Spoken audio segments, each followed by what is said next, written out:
After we remarried, I started renting out my husband. Whenever his precious first love called him away, I stopped crying. Instead, I started charging him by the hour. It was $100,000 an hour during the day and $200,000 at night. Holiday rates were triple. In just 3 months, my bank account swelled by nearly $20 million.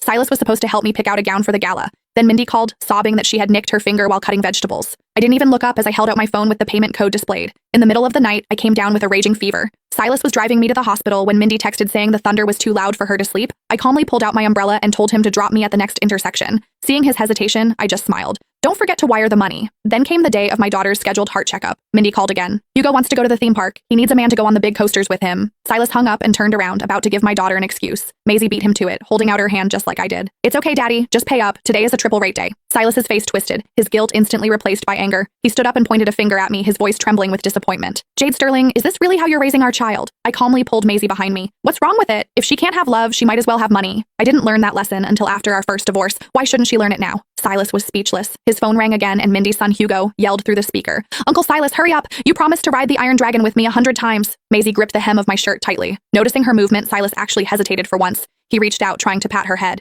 Be a good girl, Maisie. Go to the clinic with Mommy today. Once you're better, Daddy will take you to the park, okay? Maisie ducked away from his hand and blinked her large eyes. It's fine, Daddy. Just give me the money. Silas's face darkened completely. Jade? You and your daughter can keep playing these sick games, he spat as he stormed out. You're both absolutely impossible. The front door slammed shut, vibrating through my very soul. Maisie tugged on my arm and showed me her smartwatch. Mommy, Daddy sent a lot of zeros this time. Is this enough for Maisie's surgery? Looking at her pale face, I fought back my tears and pulled her into a tight hug. It's enough.